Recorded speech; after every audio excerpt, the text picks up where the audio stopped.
Chapter 1. The Law of Thinking. Why Thinking Matters More Than You Realize.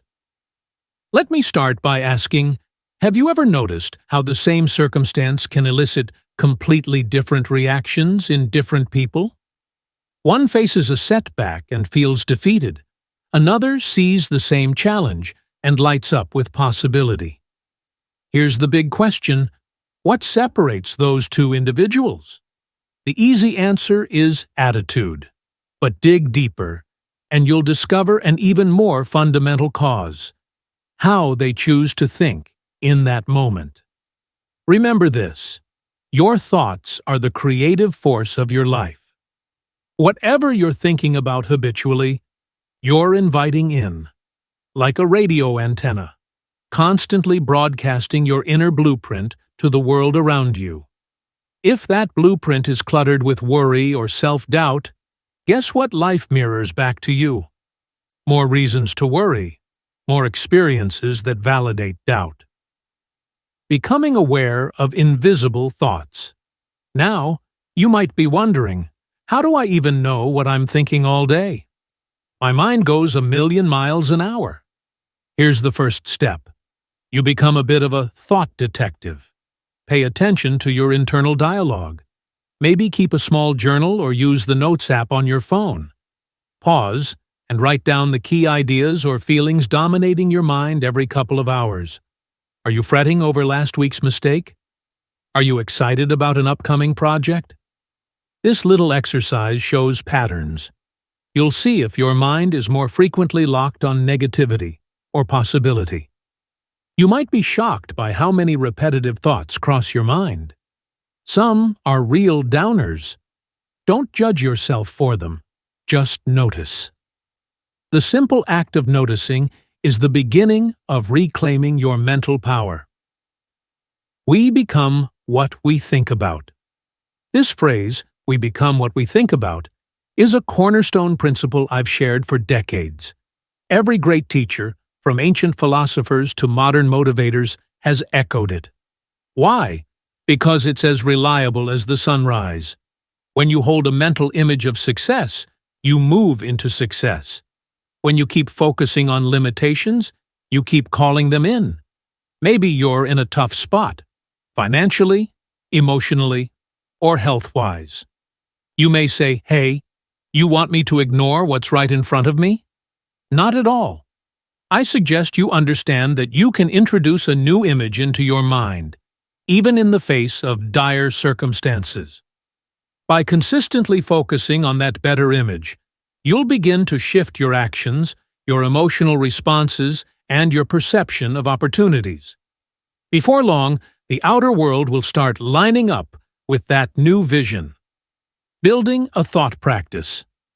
Let's get practical. If you wanted to strengthen your body, you'd adopt an exercise routine, maybe a 20-minute walk each day or a regular gym schedule. Your mind is no different. It needs a thought practice. Daily affirmations. Choose one or two statements that reflect your best life. Maybe it's, "I'm so happy and grateful now that money flows to me in increasing quantities," or "I'm a magnet for healthy, positive relationships." Repeat those statements with feeling every morning and night. Visualization. Devote 5 minutes, yes, just 5, to picturing yourself already living your goal. Imagine how you'd feel, what your surroundings look like, who's with you.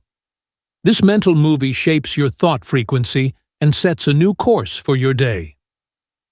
Positive input. Feed your mind with uplifting books, audio programs, or mentors. Keep negativity, like news marathons or endless complaining, on a strict diet. If you load your mind with negativity, your thoughts will inevitably go there. The unbreakable link to results. Let's be crystal clear. The law of thinking always works. It's not whether it works, but how you direct it. If your results aren't what you want, it's a clarion call to examine the thoughts dominating your mind. Are you forever analyzing your lack of opportunity, lack of funds, lack of talents, then, no surprise, you're experiencing more lack. Flip it around. What do you want instead? More financial freedom, more fulfilling relationships, a vibrant body? Start thinking about that. Study success stories in the realm you're interested in. Let your mind dwell on solutions and possibilities, not obstacles. Over time, you'll feel your perspective shift, and with it, your outcomes. Consider yourself at the starting line of a grand marathon. The law of thinking is the bedrock of all the other laws we'll explore. Think of it as the foundation upon which you'll build more excellent health, wealth, and happiness. So here's your assignment for Chapter 1. Get conscious about your thought patterns. Jot them down, catch yourself when you're spiraling into negativity, and gently redirect your mind toward the outcomes you want. Don't expect perfection from day one, just consistent awareness and a willingness to pivot your mindset. Trust me, with practice, you'll soon notice little wonders. Maybe a friend calls with an opportunity, or a fresh idea sparks in your mind that solves an ongoing problem. Those coincidences aren't random. They're signs that the law of thinking responds to your newly directed thoughts. Stay tuned, because, in Chapter 2, we'll dive into the law of supply. If unlimited abundance gets your heart pumping, you won't want to miss it. Until then, remember, you hold the most excellent tool in existence, your mind. Guide it well, and life's doors begin to open. Chapter 2. The Law of Supply. We explored how your thoughts set the direction of your life, that by consciously guiding the mind, you shape what comes your way. Now we're moving deeper to uncover a second universal law that often blows people's minds once they fully grasp it. That law is the law of supply. A never-ending pie. Most folks are programmed to believe life's resources are limited. Like a pie you have to fight over to get your slice. But the truth is more exciting. The universe operates from infinite abundance. In other words, there's an endless supply of everything you could possibly want. Suppose you're in a crowded room with a couple of hundred people. If they only brought out one small pizza, a handful of folks might get a piece, and the rest would be disappointed. That's the scarcity mindset so many live by. But the law of supply teaches us the universe doesn't serve just one small pizza. It can bake thousands of pizzas on demand, and it can keep on baking without ever running out of flour and cheese. That's a metaphorical way of saying there is no limit to what you can receive, unless you decide there is. Observing abundance in nature. If you ever doubt the existence of infinite supply, look at the natural world. Trees produce seeds in quantities so vast, most never even germinate. The ocean continuously evaporates, forms clouds, then pours back as fresh rain. There's a perfect cycle of continuous renewal. And no one sits there telling the seeds or the raindrops, "We're running low, better stop." Nature just flows and replenishes. You, as a person, are part of that nature, and the same abundance applies to every aspect of your life. Shifting out of scarcity. Now, here's the kicker. Even though the supply is unlimited, many folks still experience lack. Why? It's because they don't allow themselves to tap into that abundance. They might say, "I can't make more money. My industry is dying. It's too late to start a new skill or business. Opportunities never come my way."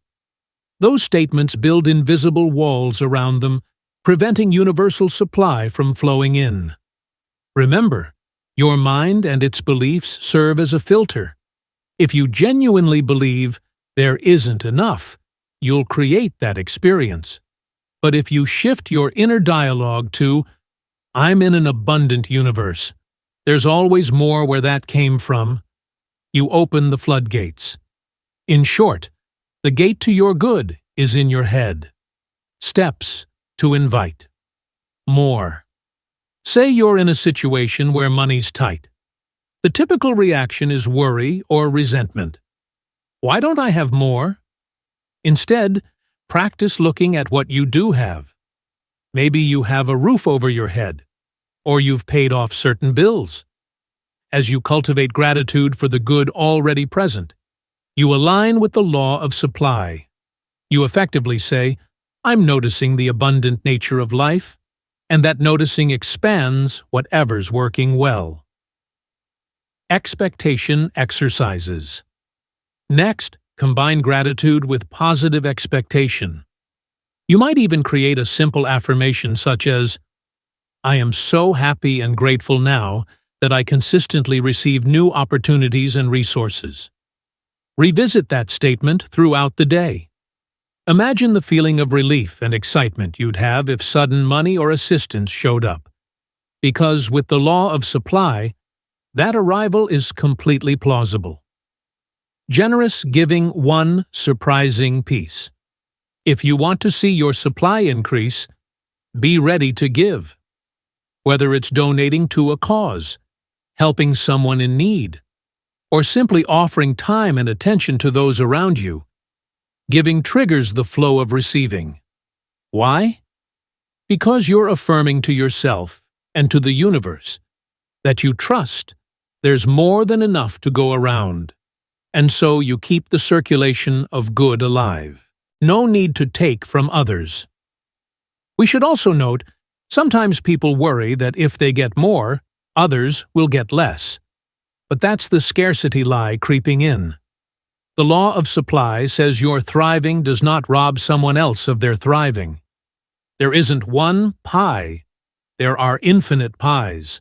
In fact, your success can inspire more success in those around you. When people witness someone else prospering with integrity, it often lights a spark in their mind that they, too, can rise higher. The big picture. The law of supply is about realizing you live in a friendly universe, abundant beyond measure. It's only our human programming that tells us we should fight over crumbs. Let's unlearn that. Let's decide to step into the big, gorgeous bakery of life, where fresh pies and loaves are made non-stop. Moving forward. Keep an eye on your self-talk about resources. Are you using words like not enough, scarce, or limited? If so, gently shift them. Affirm there's always more, and that you, by virtue of being a co-creator, can call it into your experience. In our next chapter, we'll delve into another crucial law, the law of attraction. You might think, isn't that just the secret? Indeed, it is. But we're going to deepen that understanding and see how it dovetails perfectly with these first two laws. Remember, if your mind is the gatekeeper, from Chapter 1, and the supply is truly endless, Chapter 2, then the next big piece is how you magnetize that supply in a practical day-to-day fashion. Stay tuned, because it's about to get really exciting. Chapter 3. The Law of Attraction. By now, you've seen how your thinking steers your life, and how the universe overflows with abundance. Today, let's dive into the law of attraction, arguably the most famous law since The Secret took the world by storm. Yet, there's so much more to it than most realize. So, let's shine a bright light on it and see how it aligns with those first two laws. Vibration, the secret behind attraction. You've heard people say, like attracts like, or whatever you focus on expands. But I want to take it a step further and speak about vibration. Everything in the universe, from stars to sand to your very own body, is in constant motion, vibrating at specific frequencies. Your thoughts and emotions determine your personal vibration, and that vibration either pulls or repels events, people, and circumstances in your life. Here's the thing. The law of attraction won't bring you what you simply wish for. It brings you what resonates with your dominant mental frequency. If you repeatedly lament how broke you feel, guess what? You're locked on the broke channel, and you attract more experiences that confirm it. Tuning the mental frequency. Think of your brain as a broadcasting station and a receiving station rolled into one. If you're set to the channel of fear, that's the signal you're broadcasting, and that's also the signal you pick up. But you can spin that dial anytime you choose to match the success, or harmony, or wealth station. This shift isn't magic. It's as natural as changing a channel. Here's how you start tuning. Identify the current signal. Ask yourself, am I habitually broadcasting worry, lack, or frustration, or am I transmitting gratitude and possibility? Awareness is half the battle. Visualize the desired signal. Decide what you want to broadcast. Maybe it's peace of mind, or a new job, or radiant health. Vividly, picture yourself already living it. Dwell in that image. Feel it. This is like adjusting the radio dial to the new channel. Infuse the emotion. Emotion is the fuel. If your new vision doesn't stir you emotionally, the signal stays weak. Let yourself get excited, grateful, or joyful about this idea. That energizes the broadcast, so to speak. Overcoming doubt and resistance. It's common to say, I'm focusing on prosperity, but the bills keep rolling in. How can I not notice that? Sure, you can notice it, but don't fight it. Recall the law of non-resistance. Resisting your worries only magnifies them. Instead, acknowledge the facts, then choose to redirect your mental movie. It also helps to list small successes each day that align with the new vibration. For instance, maybe you got a random discount at the store, or an old friend treated you to lunch. Notice how these little events confirm a positive shift in your energy. The more you celebrate them, the stronger your attraction grows. The role of action. People sometimes misunderstand the law of attraction, thinking, all I have to do is meditate on a dream car, and it'll show up in the driveway. Not quite. You want to dream it, feel it, and then follow nudges and opportunities that appear. Action completes the circuit. When your mind is on the right channel, you become hyper-aware of opportunities and resources you might have missed before. Taking action on those leads you closer to your goal. Receiving versus grabbing. Here's a subtle but crucial point. If you're constantly straining, I must get this, I must force that, you can enter an anxious vibration. Ironically, that anxiety can push away what you want. The law of attraction works best in an atmosphere of relaxed faith and positive expectation. The second you find yourself tense and demanding, step back. Remind yourself that there is an abundant supply, Chapter 2, and that your job is to align, not struggle. I often say, the moment you're white-knuckling your dream, you're strangling it. Instead, hold that dream lightly but confidently, and let the universe orchestrate the how. You'll be surprised how many times solutions appear in unforeseen ways. Transforming your attracting power. So how do you boost your attraction power? In addition to consistent visualization, develop a routine of daily gratitude. Jot down at least 3 things you're grateful for each morning. This simple act raises your vibration, reminding you of existing positives. Clear boundaries.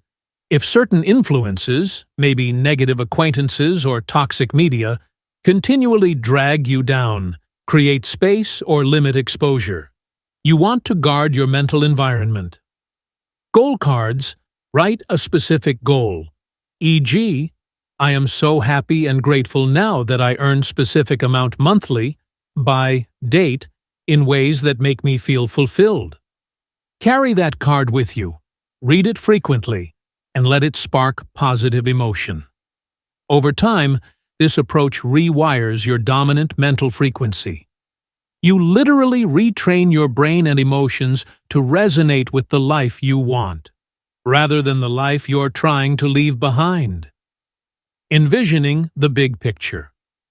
We're only at Chapter 3, but notice how these laws interconnect. Without right thinking, law of thinking, you won't hold the right vibration. If you believe supply is limited, law of supply, you'll sabotage your attracting power. And if you cling or push too hard, you violate non-resistance and forgiveness principles that we'll explore further. The law of attraction operates smoothly in the context of all these laws working in harmony. Take a moment to consider a new possibility. Everything you need to move forward is already here. It's just on a different vibrational channel than maybe you're used to. Tuning in means adopting a mental stance of expectancy, gratitude, and willingness to act on the hunches that show up. The more you practice it, the more natural it becomes, and the more you'll see a constant stream of coincidences and breakthroughs. That, my friend, is the law of attraction at work. Up next, in Chapter 4, we'll unpack the law of receiving, a perfect follow-up since attracting your good is one side of the coin, and accepting it is the other. After all, many people unconsciously block the very blessings they call in. Let's make sure you're fully open and ready to receive. Chapter 4. The Law of Receiving. We've explored how your thinking sets the stage and how an abundant universe responds to your mental signals. We also talked about attracting the good you desire. Now we come to a critical and often overlooked piece of the puzzle: the law of receiving. Truth is, many people want their lives to improve, yet they aren't fully open to letting the good in. So let's dive into this hidden key. Giving creates the space. Most of us grew up with some notion of give and take, but we sometimes miss the deeper principle behind it. The law of receiving teaches that your ability to receive directly correlates with your willingness to give. You see, energy must circulate. When you hoard time, money, or even affection, you essentially build a dam in the flow of good. On the flip side, when you give freely, your attention, service, kindness, you create a vacuum that the universe rushes in to fill. For instance, suppose you feel stuck in your career. A typical reaction might be, "I need a better job before I can help others," or "I'll start donating once I have more savings." But that approach can stall the very good you want. Instead, flip the script. Ask yourself, how can I contribute now? Who can I assist with my skills or resources? In giving, you symbolically say to the universe, "I trust there's plenty more coming. I'm open for more." And so, you allow the law of receiving to operate. Why receiving can feel uncomfortable. Interestingly, a lot of folks find it easier to give than to receive. Some of us grew up hearing lines like, "Don't be selfish," or "It's better to give than to receive." The unintended message is often that receiving is somehow greedy or shameful. Yet, that's a misunderstanding. Think of a handshake. One person extends a hand to give friendship, the other must extend a hand to receive it. If the second person stands stiff with arms behind their back, the offering goes nowhere. Likewise, gifts of money, love, or opportunity sometimes knock on our door. If we're too prideful, too guilty, or too self-conscious to accept, they slip away. The truth is that giving and receiving are two sides of one circle.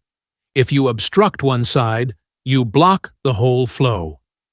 Spotting blocked receiving. Let's see if you're blocking receiving anywhere in your life. Do you deflect compliments? "Oh, this old shirt? It's nothing." Refuse help when you genuinely need it, out of pride or fear of looking weak? Underprice your services, or hesitate to charge what you're worth, convinced no one will pay. All these behaviors signal a subtle resistance to receiving. They say, "I'm not worthy," or "I'll do it alone." Meanwhile, the universe might be sending mentors, clients, or resources your way, and you keep shutting the door. Recognizing these patterns is the first step to freeing yourself to receive. The harmony of give and receive. Imagine a heart pumping blood. The blood flows out to nourish the body, and then it flows back for oxygenation. There's a beautiful cycle.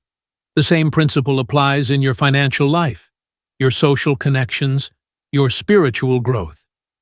Give from a place of genuine love, and in time, you're going to see that same energy returning to you in multiplied form. To align yourself more deeply, give joyfully. Let's say you tip a server generously. Do you do it grudgingly, or do you do it with a smile? That energy matters. If you begrudge giving, you're negating the act itself. Expect good. After you give, or act kindly, or help someone out, don't chase the outcome with anxiety. The receiving might come through a different channel entirely. Just hold a calm expectation that the good you've set in motion will return, likely in a form better than you imagined. Say yes to good.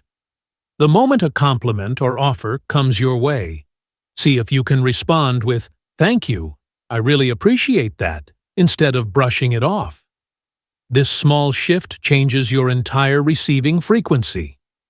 Mastering the inflow. Realize that the law of receiving is not about passively waiting for life to shower you with gifts. It's about active receptivity. That means being ready.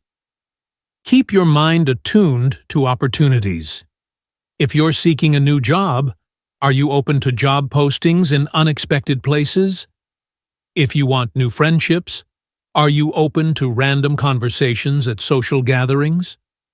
Keeping the channel clear. Mental clutter, resentment, guilt, or shame acts like emotional plaque that blocks receiving. Using the law of forgiveness, which we'll discuss soon, can help unclog those pipes. Trusting the larger flow. If you hand over some money or extend help, have faith that you haven't lost something. You've circulated it. You'll find it, or an equivalent good, returning. Moving forward with confidence. Now that you're aware of the law of receiving, look for small ways to practice each day. Offer a compliment and truly accept one. Provide a bit of help and let yourself be helped in return. Watch how money comes in as easily as it goes out, provided you direct it with wisdom and trust. Remember, it pairs seamlessly with your knowledge of the law of thinking, the law of supply, and the law of attraction. You imagine something better. Trust in unlimited supply. Raise your vibration to attract it, and then open your hands and heart to let it pour in. This synergy is where real transformations happen. We'll uncover the law of increase, deeply connected to the spirit of gratitude and praise. Once you lock into a mindset of constant appreciation, everything you receive can expand even further. For now, reflect on places in your life where you might be inadvertently shutting off the flow. Make a conscious decision to let the good in. Give wholeheartedly and graciously receive the abundance that's been hovering around you, just waiting for an invitation. Chapter 5. The Law of Increase. So far, we've talked about thinking, supply, attraction, and receiving. Each of these laws illuminates a different aspect of how you co-create your life. Today, we focus on the law of increase, a principle that shows us how to multiply our good by shifting from routine gratitude into active praise. What increase really means.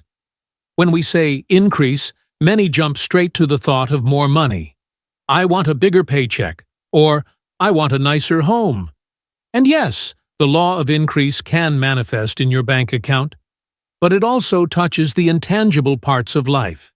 Deeper friendships, heightened creativity, more robust health. Think of increase as a flourishing or amplification of all that is good and beautiful in your world. The power of praise. Here's the beating heart of this law. Praise. Most of us know gratitude is essential. Counting blessings, acknowledging the positives. Praise, however, takes it a step further. Gratitude can be quiet and reflective, while praise is more active, almost celebratory. It's as though you're looking at something, or someone, and you're saying, "Yes, more of this, please." Praising others. Instead of fixating on their flaws, notice their strong points and openly commend them. You might be surprised. The more you praise, the more those positive traits bloom. Praising circumstances. Even if your situation feels imperfect, find any aspect that deserves compliments. Maybe it's the chance to learn, or the supportive coworker, or the warm roof over your head. Praising what you have sets in motion an energy that invites more of the good stuff in.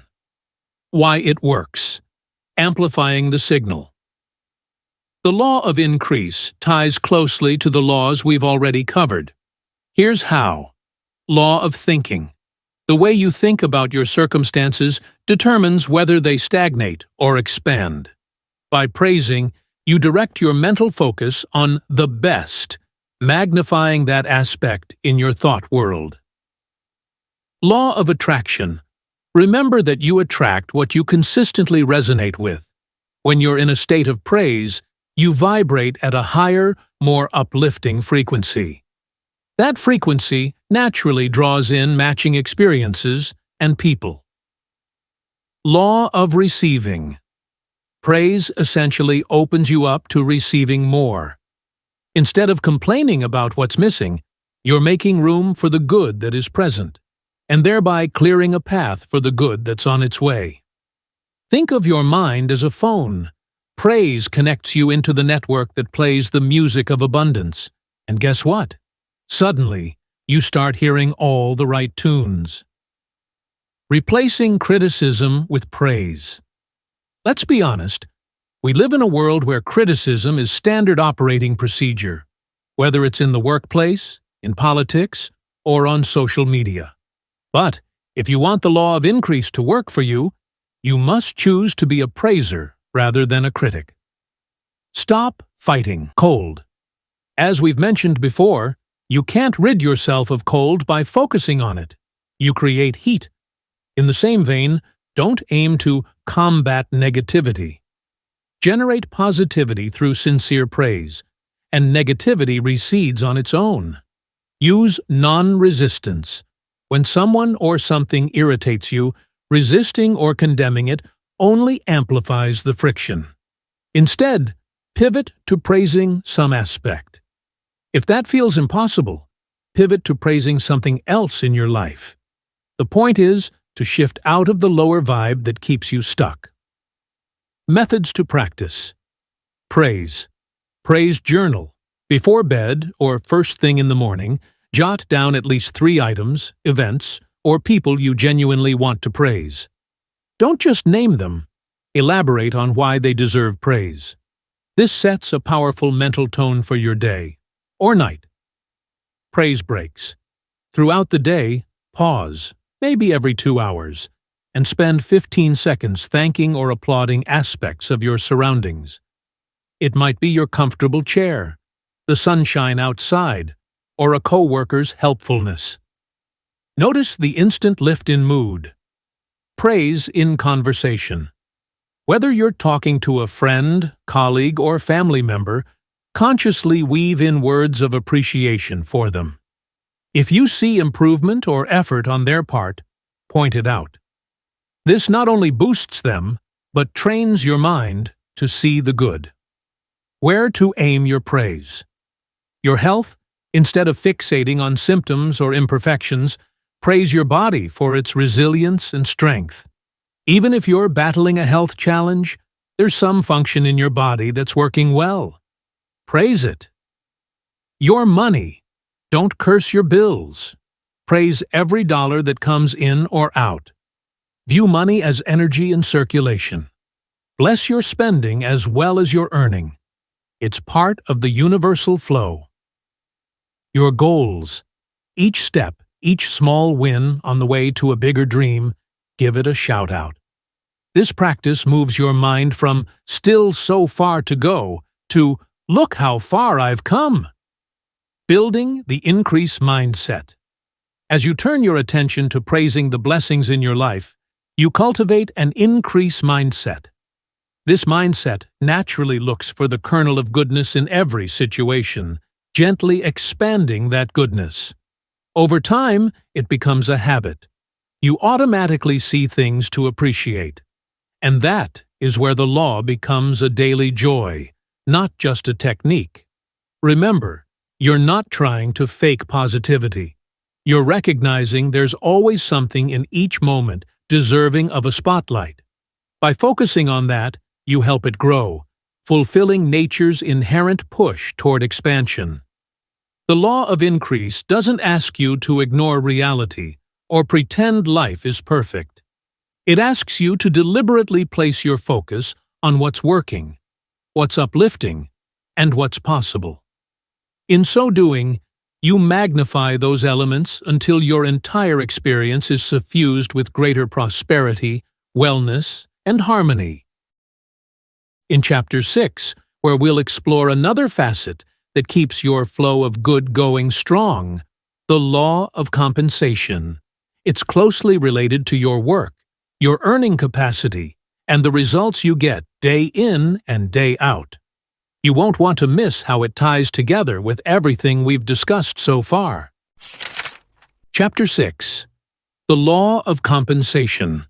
We've explored how your thoughts shape your reality, how abundance is limitless, how you attract in harmony with your vibration, how receiving is an active art, and how praising the good in your life leads to more good.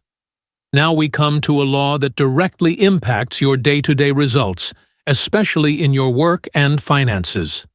The law of compensation. Tying it all together. First, let's clarify what compensation is about.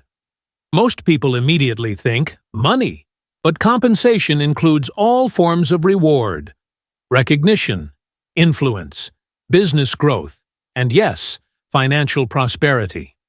And like the other laws, this one dovetails perfectly with everything we've discussed. Law of thinking. The kind of thoughts you entertain about your abilities and your worth determine your compensation. Law of supply. There's an unending reservoir of opportunities to be compensated.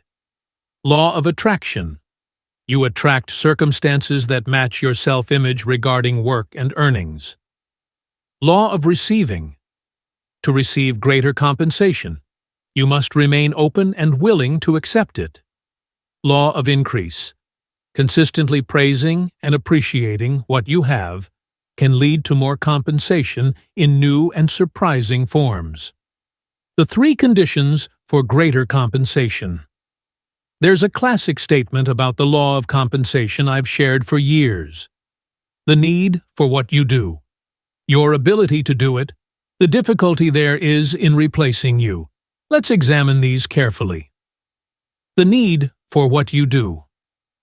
Every single job, skill, or service exists because it meets a need. Even if you think your talent is niche or obscure, believe me, there's a segment of people who need exactly that. If you're a baker, people need fresh bread. If you're a digital marketer, companies need brand visibility. If you're a teacher, the world needs better educated minds. You don't have to create the need. It's already there. Your job is to identify and acknowledge that need and then lean into it wholeheartedly. Your ability to do it. How well can you fill that need? If you want to raise your compensation, whether that's salary, clientele, or respect in your field, then dedicate yourself to mastering your craft. The best way to stand out is to become the most skillful, most creative, or most reliable in your corner of the universe. No matter how naturally gifted you are, consistent study, mentorship, and practice refine your ability. Raise your ability, and you raise the level of compensation the marketplace or your organization will pay you in return. The difficulty there is in replacing you. This last condition is huge. If what you do can be quickly replicated by anyone else, compensation tends to remain modest. But when you develop a uniqueness, maybe it's an inventive style, a special method, or an incomparable personal touch, you become irreplaceable. Becoming difficult to replace isn't about being arrogant. It's about cultivating your personal edge.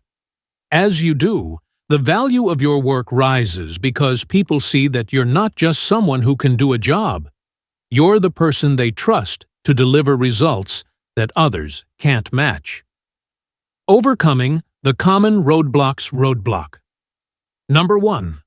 My industry is too crowded. There might be 100,000 people doing what you do. So what? Bring your unique flavor, your special approach, and watch how you magnetize the exact clients, audience, or employers that resonate with that uniqueness. Roadblock number 2. I'm not good enough. If you genuinely believe your skill is lacking, the law of thinking steps in. Rather than bemoan your inadequacy, commit to improvement. Classes, coaching, apprenticeships, these exist to sharpen your edge. As you climb the ladder of expertise, your compensation climbs too. Roadblock number 3. I've already hit a plateau. Even if you're successful, you might think you've maxed out. This law says otherwise. There's always a higher level of excellence, a bigger problem to solve, a more refined way to deliver. The law of compensation ensures that if you keep evolving, the rewards keep flowing. The law of compensation in action. Imagine 2 graphic designers. Both know the basics: layout, color theory, some digital tools. But one invests extra time daily to learn cutting-edge techniques, another language, to serve international clients, and takes a genuine interest in each client's goals. The other sticks to old methods, rarely innovates. Over time, guess who stands out and likely earns more? The first, of course. She's tapped the principle. There's a need for design. She's improving her ability to do it, and her custom approach becomes hard to replace. Stop looking to your employer, or anyone else, for pay. Here's a subtle but crucial shift. Your employer, or your clients, are not the source of your compensation. They're merely a channel. The true source, as we learned under the law of supply, is infinite. If you feel limited by your current channel, maybe your company has a rigid pay scale, realize that other channels will open if you keep expanding your skills and your service. The universe finds a way to reward those who deliver real value. I've seen countless people realize this and watch as promotions come from left field, or entirely new business ideas appear, because they no longer tie their self-worth or potential compensation to one tiny channel. Aligning compensation with purpose. Some worry that focusing on compensation makes them selfish. Not so. If you're delivering high-quality service or value and you're receiving proportionate compensation, that's balance. When you're well compensated, you can also give more, whether in charitable contributions, time to causes you care about, or even just being more present for loved ones because your financial stress is eased. Aligning what you do with the genuine desire to help or uplift others amplifies how quickly the law of compensation works for you. People can sense when someone's heart is in it, and they reward that. Practical action steps. Assess the need. Who benefits from what you do? Do you fully understand their problems or desires? The clearer you get on that, the more precisely you can tailor your service or skill. Raise your ability. Pick one area to upgrade, be it a new technique, an advanced certification, or even soft skills like communication and leadership. Make it a daily habit.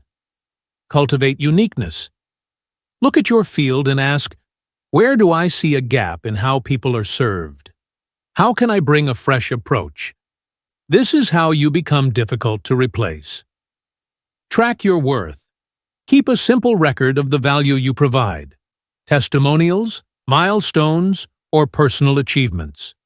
When self-doubt creeps in, refer to this record as proof of your growth. Expect an increase. As you apply these steps, affirm to yourself that your compensation is rising. The expectancy helps you notice opportunities that align with that new compensation level.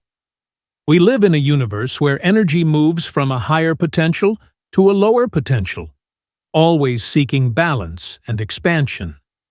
The more you refine what you do and deliver it with sincerity and excellence, the more the universe balances the scales through increased compensation. It's not an accident or a stroke of luck. It's the law.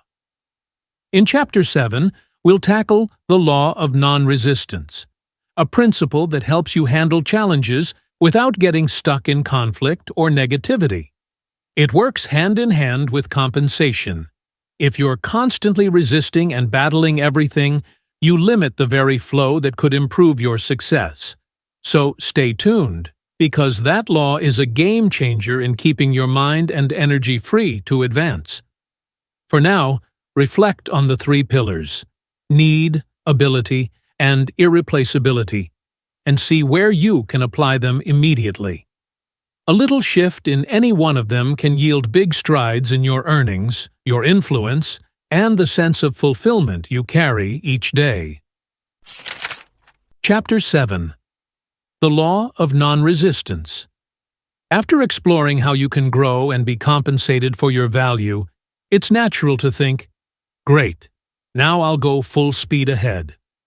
But along that path, you're guaranteed to bump into obstacles and pushback. Here's where the law of non-resistance comes in. Mastering this law ensures you flow around difficulties rather than spending all your energy in a head-on fight. Understanding resistance. We live in a universe where growth often meets resistance. Take an acorn trying to sprout. It has to push through soil. The soil's pressure can feel like an obstacle. However, the acorn doesn't rage against the dirt. It steadily, gently expands until it breaks through. That's the essence of non-resistance. Moving forward in harmony with natural forces, without drama or angst. Humans, by contrast, often respond to resistance with frustration or even aggression, trying to bulldoze a problem out of the way. Ironically, that stance can amplify the problem. If you keep pushing against a locked door, the door won't budge, but you'll get sore shoulders. Meanwhile, a non-resistant approach might spot an open window around the corner. So, think of non-resistance as mental and emotional flexibility, a willingness to adapt and find solutions without destructive force. Why fighting back can backfire. There's a well-known phrase, "Whatever you resist persists." It happens in relationships, jobs, and personal ambitions. If you make a huge fuss about avoiding something, say, a fear or a small annoyance, you inadvertently feed it mental energy. The problem grows bigger in your mind, and soon it dominates your thoughts. A close friend of mine was extremely anxious about public speaking. He fought this anxiety tooth and nail, telling himself, "I mustn't feel nervous. Why is this happening to me?" That internal battle only increased his tension. Once he switched to a non-resistant mindset, acknowledging the butterflies yet not condemning them, his anxiety lessened, and he delivered solid presentations. Aikido versus karate, a metaphor for non-resistance. Picture two martial artists. Karate, a straightforward, force meets force approach.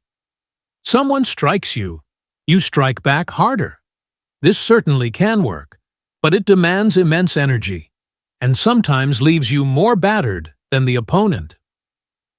Aikido. The practitioner redirects the attacker's force, blending with it and guiding it away, often with minimal strain. The attacker's energy is used against itself, and the Aikido master remains relatively calm and uninjured. Living under the law of non-resistance is akin to practicing mental and emotional Aikido. Rather than waste effort clashing head-on with every obstacle, you redirect energy, remain calm, and look for the open path. This isn't about passivity or letting others walk all over you. It's about using higher intelligence instead of brute force. The hidden link to attraction and increase. You might wonder, what does non-resistance have to do with attracting what I want? Actually, everything. When you lock into anger or stubborn defiance, you stall your energy flow. You're stuck in a spiral of negativity, which muddies your vibration. Meanwhile, the law of attraction needs a clear, high-frequency signal to bring in good. Similarly, the law of increase, praise and gratitude, can't operate in a mind full of resentment. If you want to keep receiving and growing, you must learn to respond rather than react. The next time a challenge hits, maybe a client cancels a contract or a personal plan fails, resist the urge to react with outrage or self-pity. Instead, say, "Interesting. How can I adapt? What's the blessing or lesson here?" That mental pivot is non-resistance in action. Strategies to practice. Non-resistance, pause and breathe. In moments of friction, train yourself to pause. Literally, take a slow breath, or a few. The act of pausing breaks the automatic fight-flight-freeze cycle. It gives you a moment to choose a more constructive response. Reframe the situation. Ask yourself, if this obstacle is actually a stepping stone, how could it help me grow? By reframing each challenge as a puzzle or opportunity, you neutralize its intimidating power. Release emotional charge. Write down your frustrations on paper, then calmly read over them. This helps dissipate emotional overload. You can also try short meditations, visualizing the tension floating away like clouds. The point is to avoid letting anger or resentment build into a destructive force. Act with calm assertiveness. Non-resistance doesn't mean you never stand up for yourself, or that you accept wrongdoing passively. Rather, you address problems with a clear, calm approach. No shouting matches, no bitter grudges. You handle the issue or remove yourself from it, sans mental chaos. Real-world example: releasing a grudge. I once spoke with a business owner who'd been at war with a former partner. Each believed the other had caused the partnership's downfall. He expended huge mental energy on legal battles, negative talk, and plotting revenge. The stress was literal, harming his health and draining the company's resources. After some coaching on non-resistance, he chose to shift. He decided he'd stop fighting the old partner and focus on building the new venture with clarity. He let go of the anger, settled amicably, and put his creativity into the future. Almost immediately, new customers started showing up, and his health improved. By ceasing the battle, he reclaimed his energy and allowed success to flow again. The law of non-resistance as a lifestyle. Over time, practicing non-resistance rewires how you approach daily life. Minor frustrations roll off your back. Big challenges become manageable projects instead of insurmountable crises. Relationships improve because you're not constantly reacting. People sense your calmer vibe and want to collaborate with you. Crucially, non-resistance doesn't mean doing nothing. It means channeling your will and intellect effectively. You stay outcome-focused, solving problems, pursuing goals, yet you don't get bogged down in negativity or futile struggles. This is how you maintain momentum toward your visions without burning out. Connecting non-resistance to success. Think back to earlier chapters. You're aiming to express more of your innate potential, tap the endless supply, attract great opportunities, receive wholeheartedly, and praise the good in your life. If you're constantly resisting, you're like a sailor trying to row upstream through rapids. Sure, you might move, but you'll exhaust yourself. With non-resistance, you align with the current, adjusting your sails to catch the wind in your favor. Remember, whatever you fight, you strengthen, and what you resist persists. So let's release that fight, cultivate peace in the mind, and watch how doors open and problems transform into stepping stones. In Chapter 8, we'll delve into the law of forgiveness, another powerful force that liberates you from inner burdens, like guilt, blame, and resentment, that block the very blessings you're trying to create. Non-resistance and forgiveness often go hand in hand, ensuring you stay free from emotional and mental blockages. For now, reflect on where you might be pushing too hard or battling uselessly. Try a little mental aikido, guiding tension away rather than meeting it, blow for blow. That gentle yet focused approach can change everything: your health, your success, and even your sense of daily calm. Chapter 8. The Law of Forgiveness. We've journeyed through how to think abundantly, attract good, receive it, expand it, get fairly compensated, and handle resistance gracefully. Now we turn to a key that can unlock more freedom and peace than almost any other principle: the law of forgiveness. This isn't about letting anyone off the hook for wrongs done. It's about freeing yourself from the chains of resentment and guilt so you can fully step into the life you're meant to live. Why forgiveness matters. Forgiveness can seem like a purely moral or religious idea, but from a law standpoint, it's about energy. When you harbor resentment toward others or yourself, it's as though you clamp a heavy weight to your vibration. You end up dragging negative emotional baggage into every scenario. Resentment holds you stuck in the past, reliving old wounds. Guilt, a self-inflicted wound that says you're unworthy of grace or good fortune. In either case, the energy that could be fueling your growth, creativity, and attraction of new possibilities is locked up in those dense feelings. The law of forgiveness is a release valve, freeing you from the past so you can meet the present unburdened. Forgiveness isn't about approving harm. Some folks balk at forgiveness because they think it's saying, "What happened is okay." Not at all. If someone treated you unkindly or unfairly, you're not condoning their actions. You're simply refusing to let their negativity dominate your life any longer. This law states, let go of completely. Abandon. By mentally and emotionally letting go, you sever the energetic link that drains your power. It's like cutting a cord that's been siphoning your peace. How guilt and resentment block your good. We've talked in earlier chapters about the law of receiving and the law of attraction. But imagine trying to welcome fresh good into a mind cluttered with anger or self-blame. Those emotions take up mental space, leaving little room for creative ideas or feelings of deserving. Resentment. Repeatedly focusing on another's wrongdoing is like planting the same toxic seed over and over. It'll keep sprouting bitterness in your life. Guilt tells your subconscious mind, I'm not worthy of better outcomes.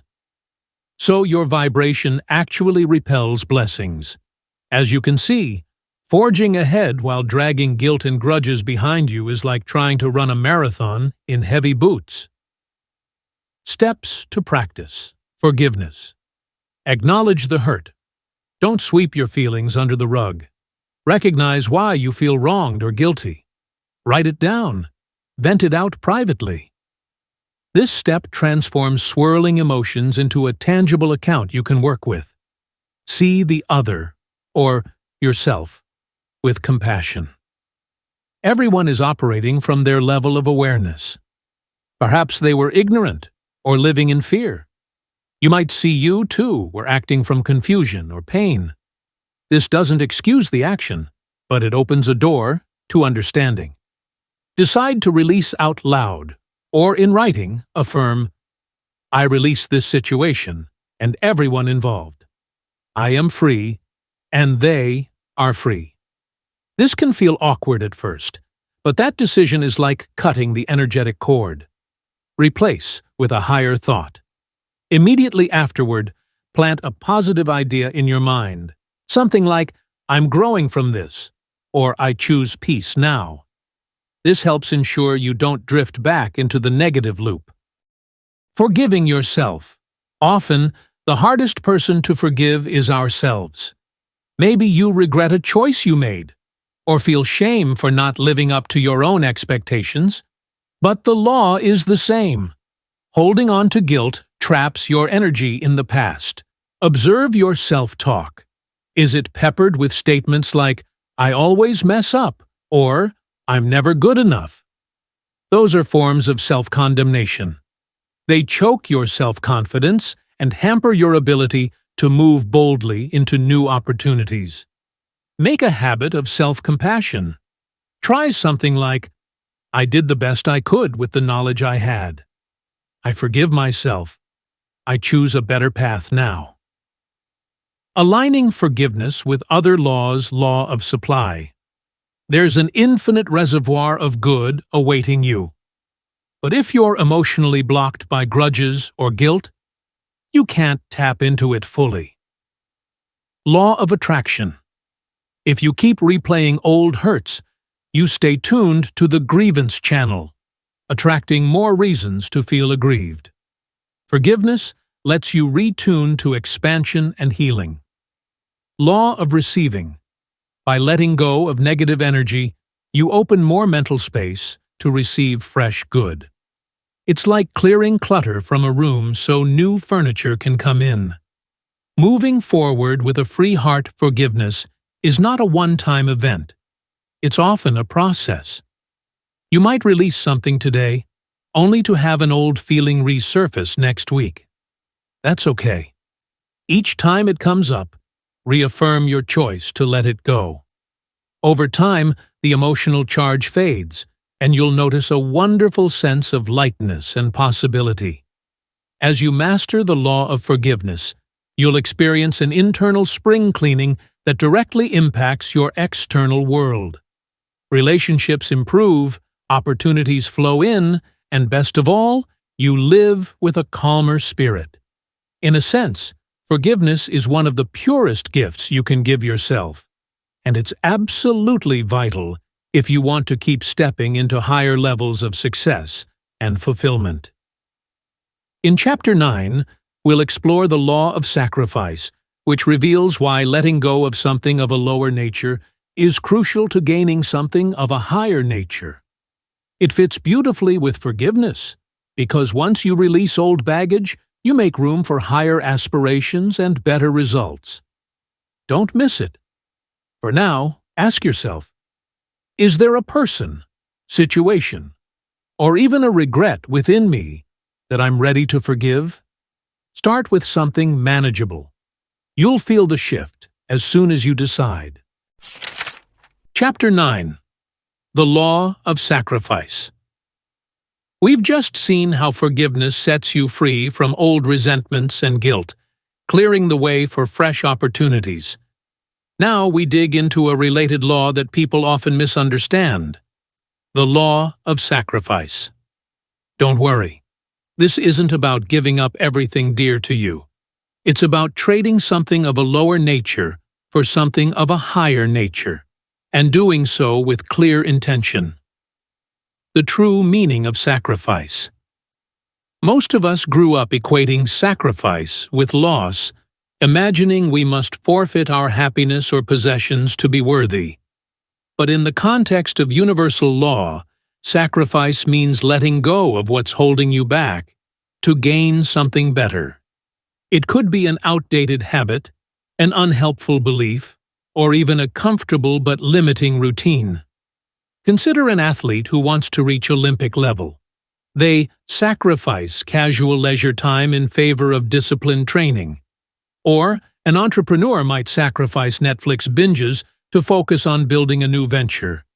In each case, the goal is elevating yourself to a higher plane of success or fulfillment.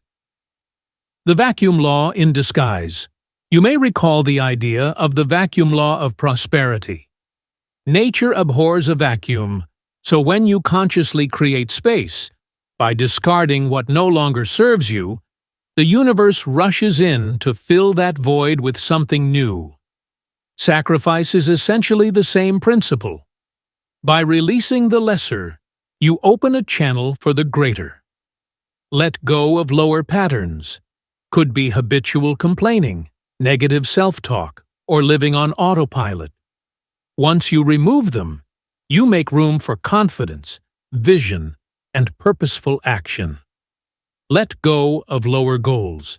Sometimes we cling to old ambitions that no longer spark joy, simply because they're familiar. But by sacrificing a stale dream, you clear the runway for a goal that truly resonates with your current growth stage. Faith and focus, keys to effective sacrifice. To execute the law of sacrifice, you need two things: faith that you're not losing out, but upgrading your life. This faith is best built on understanding that nature, by law, always replaces what is released. You're trading up clarity of focus on the new, higher-level outcome you want. For instance, if you sacrifice binge-watching TV, be clear on the more valuable activity you'll replace it with, like writing that novel, studying a new language, or building a side business. Without faith, you'll feel uneasy letting go. Without clarity, you risk sliding back to the old pattern. So, keep both in mind. Know you're making space for a greater good, and stay laser-focused on what that greater good looks like. The subtle cost of ambition. Recall that in earlier chapters, you learned to dream bigger, increase your ability, and become irreplaceable. Well, the law of sacrifice is often the hidden step. If you want to climb from earning tens of thousands to millions, or from local recognition to global renown, you may have to let go of comfort zones, like limited thinking or casual effort. Ask yourself, what's one lower-level habit or mindset standing between me and my next milestone? That's likely what you need to sacrifice. Beware of unconscious sacrifices. An important caution: we're always sacrificing something. If we cling to unproductive habits, we're actually sacrificing our future potential, sacrificing health or prosperity in return for short-term ease. The question isn't whether you'll sacrifice, it's what you'll sacrifice. Will it be your big dream or the time wasters? Will it be your higher nature or your lower nature? When put in those terms, choosing to release the lower nature becomes far more appealing. It's not about denying yourself, it's about investing in a richer, more expansive life. A structured approach to sacrifice. Try these practical steps. Identify the gap. Pinpoint a major goal. Ask, if I achieved it tomorrow, what habit or mindset would I need to drop today? That gap reveals your potential sacrifice. Visualize life after letting go. Close your eyes and see yourself thriving because you gave up that lesser habit or belief. Feel the relief, excitement, or pride. This primes your subconscious to accept the new pattern. Replace, don't just remove. Don't just stop a habit. Replace it with something constructive. If you cut an hour of social media scrolling, fill that hour with reading, skill building, or meaningful connection. Set a trial period. If sacrifice feels overwhelming, commit for a finite period, say 30 days, and observe results. Often, the positive changes become so evident you won't want to revert. How it ties to the other laws, law of thinking. Sacrifice means mentally letting go of lesser ideas for grander visions. Law of attraction. Once you raise your standards by releasing old baggage, you attract higher frequency circumstances. Law of increase. By sacrificing negative habits, you make room for praise and gratitude, which multiplies your good. Law of receiving. Sacrifice is about clearing space so you can receive bigger blessings. Law of forgiveness. Often, what you let go of includes old grudges against yourself or others. This synergy propels you to a higher plane of creativity and fulfillment. The joy in sacrifice. This might sound paradoxical, joy in sacrifice, but once you grasp the real purpose behind it, joy is precisely what emerges. You realize you're actively stepping into a better version of yourself. You're not losing anything important. You're discarding the clutter or dead weight that holds back your true magnificence. Remember, the law isn't punish yourself. It's trade up. Every great achievement you admire in others, whether it's business success, artistic brilliance, or personal freedom, had behind it a law of sacrifice in action. They let go of mediocrity to embody excellence. Chapter 10 takes us further along, discussing the law of obedience, which might raise eyebrows. Nobody likes the word obedience, right? But as you'll see, when you align with these universal laws, you gain true freedom, not constraint. So stay tuned and let's keep growing. For now, identify one or two lower things you're ready to relinquish. It might be an unhelpful pattern or fear-based routine. Make the decision to sacrifice it, even if in small steps. You'll be amazed how swiftly new space appears for the higher good to manifest. Chapter 10. The Law of Obedience. Now that you've learned about letting go of lower habits to gain higher blessings, you may be thinking, wait, so I need to follow certain rules? Well, yes and no. This isn't about subjugating yourself to arbitrary demands. It's about aligning with the principles that run the entire universe. That alignment is what we call the law of obedience. Obedience to what? When you hear obedience, your mind may flash to childhood, following rigid instructions or facing consequences. But in the universal sense, obedience means living in harmony with the cosmic laws, the ones that govern energy, growth, attraction, and success. If you want your life to thrive, you obey those laws in the same way a skilled sailor obeys wind and tide to navigate safely and swiftly. Not human commands. We're not talking about blindly doing whatever another person says. Universal order. We are talking about acknowledging there's an orderly method by which creation unfolds, and you prosper by flowing with it, rather than against it. The natural consequence of disobedience. Imagine ignoring the law of gravity and stepping off a high ledge. The result? You fall every time. Similarly, if you disregard the law of attraction, consistently thinking negative or defeatist thoughts, the results you attract will match that negativity. Or, if you violate the law of compensation, believing you can get something for nothing, you'll soon find yourself stuck. Sin, in this context, can be understood as missing the mark, or violating law. It's not about moral condemnation, it's about outcomes. When you operate contrary to these laws, the outcome is always struggle, confusion, or stagnation. Obedience as the path to freedom. Here's the paradox. True freedom isn't random anarchy. It's the ability to create, express, and prosper without self-imposed hindrances. By being obedient to universal principles like integrity, gratitude, giving, and forgiveness, you unchain yourself from the emotional and mental traps that sabotage most people. Health example.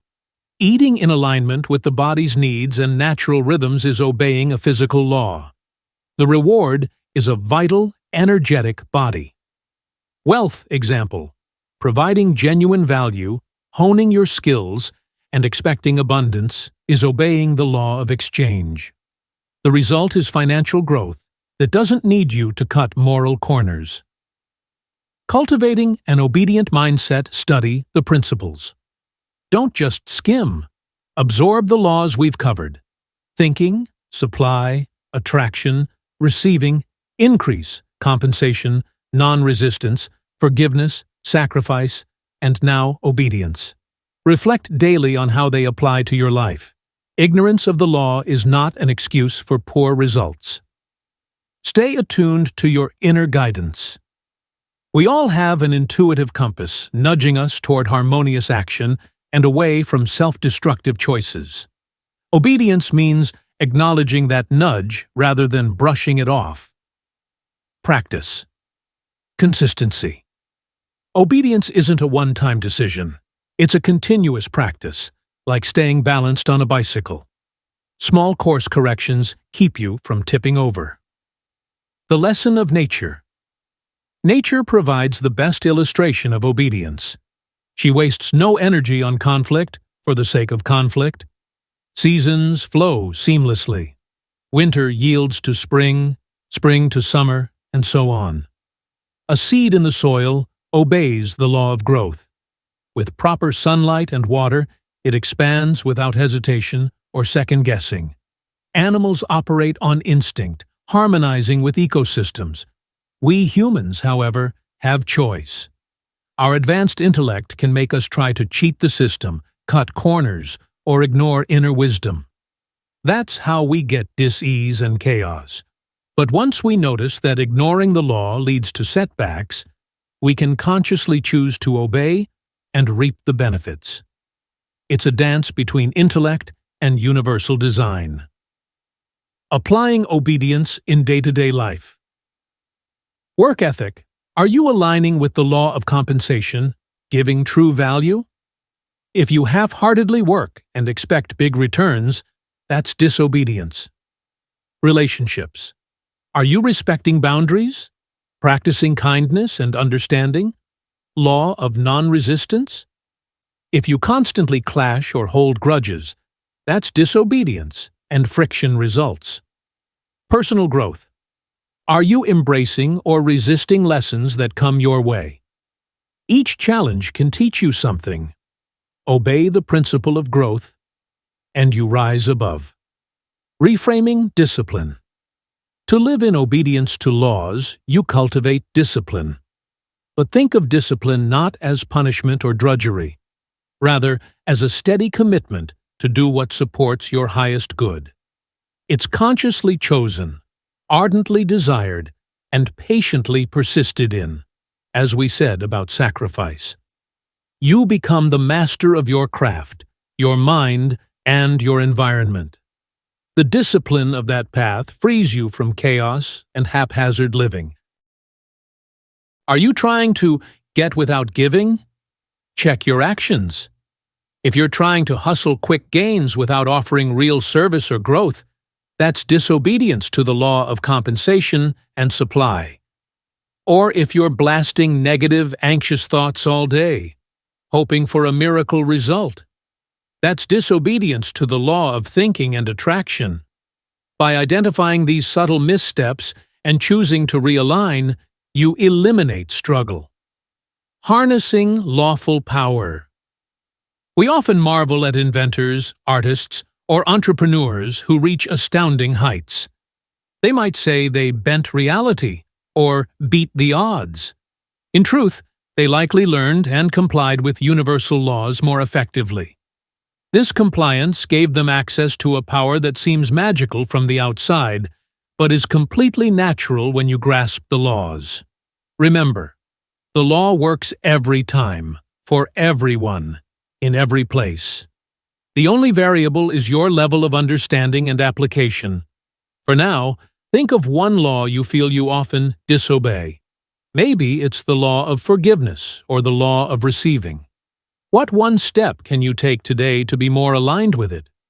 This simple reflection can set in motion a wave of positive change, because once you start living these laws instead of ignoring them, you'll be amazed at how quickly your life reorganizes around better outcomes. Chapter 11. The Law of Success. We've journeyed through the universal principles that shape your mindset, your opportunities, and your growth. The way you think, attract, receive, and give. How you forgive, release resistance, sacrifice, and remain obedient to law. Now, here we stand at the grand finale, which is often spoken of in hushed tones but misunderstood, the law of success. It's not just about career achievements or financial abundance. It's about flourishing in every facet of your life, in harmony with the laws we've explored. What is success? Really? Many people define success in terms of money, fame, or accolades. But from a universal law standpoint, success is the progressive realization of a worthy ideal. In other words, you identify a goal or vision that deeply resonates with your spirit. You steadily, joyfully, and creatively move toward it. You experience growth and fulfillment along the way. Success, by this definition, is not a static destination, but a dynamic, ongoing process of expansion. It's about discovering more of who you really are and expressing that in the world. The pillars of success. Let's tie everything together. You'll see that each law we've studied supports the law of success in a seamless way. Law of thinking. You become what you think about. A mind saturated with powerful, uplifting thoughts invites proportionate circumstances. Law of supply. Infinite resources are yours to tap into, once you truly believe in their existence and your right to access them. Law of attraction. Like vibration attracts like vibration. Your success depends on sustaining a frequency aligned with your aspirations.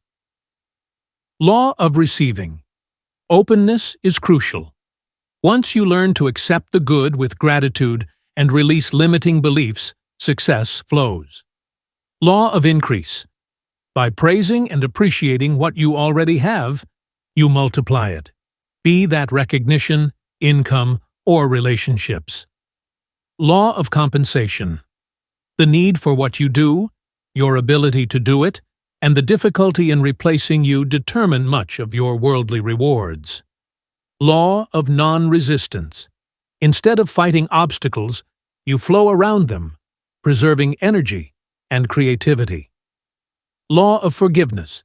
Dropping resentment and guilt frees up mental and emotional real estate for higher, success-oriented endeavors.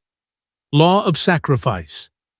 Letting go of lower habits or distractions to reach a higher plane of achievement.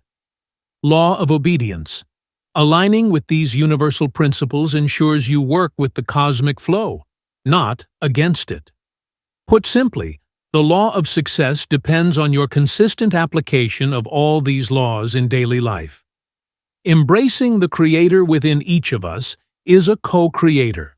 You are here to do God's work, meaning you're meant to be creative. To succeed is to channel universal energy into constructive endeavors. You're not meant to sit on the sidelines, feeling limited or unworthy.